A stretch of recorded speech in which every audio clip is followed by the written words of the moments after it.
वाराणसी के मध्य में, जहां पवित्र गंगा बहती है, वहां एक बार एक बगीचा विकसित हुआ था जिसे कुछ गिने चुने लोग ही जानते थे। यह उद्यान मून फ्लावर का घर था, एक दिव्य फूल जो हजारों पूर्ण चंद्रमाओं की रोशनी से चमकता था।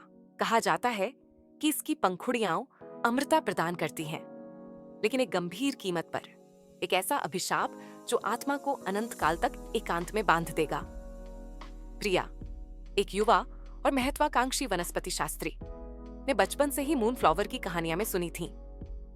उसकी दादी इसकी मनमोहक सुंदरता और उन लोगों पर पड़ने वाले अभिशाप के बारे में बात करती थीं, जिन्होंने इसे धरती से उखाड़ने का साहस किया था। कहानियों ने प्रिया के भीतर प्रकृति के इस चमत्कार को देखने और इसके रहस्यों को उजागर करने की इच्छा की ज्वाला प्रज्वलित कर दी। साल बीतते गए और प्रिया का आकर्षण बढ़ता गया। वह एक प्रसिद्ध वनस्पति शास्त्री बन गई। उनका जीवन दुर्लभ वनस्पतियों के अध्ययन के लिए समर्पित हो गया। फिर भी मून फ्लावर की किंवदंती ने उसे कभी नहीं छोड़ा। उसने सपने में उसे फुसफुसाया।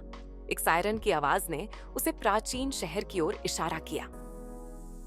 एक दिन प्रिया ने कॉल पर ध्यान देने का फैसला किया। उन्होंने वाराणसी की यात्रा की।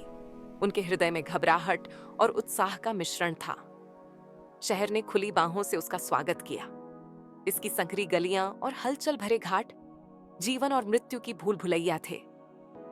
प्रिया ने शहर की प्राचीन और शाश्वत नब्ज को महसूस किया।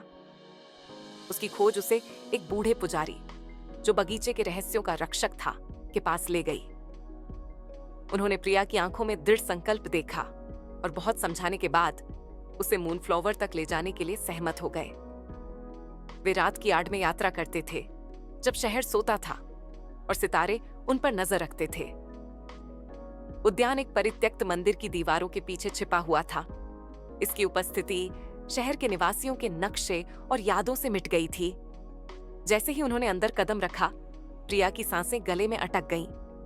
बगीचा चांदी और छाया का एक टेपेस्ट्री था और इसके केंद्र में चंद्रमा का फूल खड़ा था, उज्जवल और अलौकिक। पुजारी ने उसे एक बार फिर चेतावनी दी, मून फ्लावर इस दुनिया का नहीं है बच्ची। इसकी सुंदरता केवल उसके दुख से मेल खाती है। लेकिन प्रिया मंत्रमुग्ध थी। वह कांपती उंगलियों के साथ आगे बढ़ी और फूल को उसके तने से तोड़ लिया। जैसे ही चंद्रमा का फूल धरती से बाहर निकला, बगीचे में ठंडक फैल गई। प्रिया की नजर धुंधली हो गई और जब साफ हुई तो उसने खुद को अकेला पाया। पुजारी चला गया था और बगीचा धूल में बदल गया था।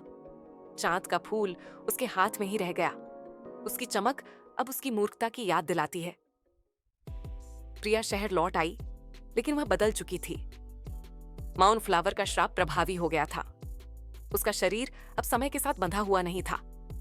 उसने सदियों को विकसित होते देखा, साम्राज्यों को उठते और गिरते देखा, प्रेम को प्रज्वलित और बुझते देखा। दुनिया आगे बढ़ गई, लेकिन प्रिया समय के अंतहीन नृत्य की दर्शक बनकर रह गई। जैसे जैसे साल दशकों में और दशक सदियों में बदलते गए, प्रिया का दिल अकेलेपन से भारी हो गया। वह किसी के साथ की अनंत काल के बोझ को साझा करने की लालसा रखती थी। तभी उनकी मुलाकात अमित नामक कवि से हुई, जिनकी कविताओं में जीवन की क्षणभंगुर सुंदरता झलकती है।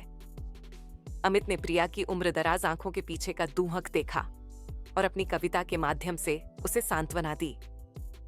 उन्होंने कहानियां और सपने साझा करते हुए गंगा के किनारे रातें बिताईं।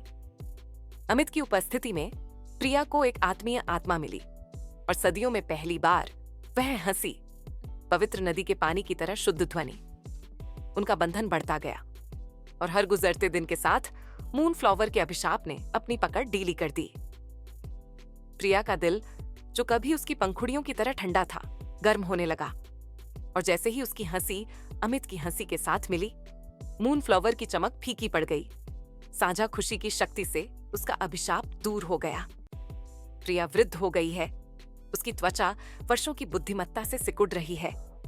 जब उसका समय आया तो उसने खुली बाहों से इसका स्वागत किया।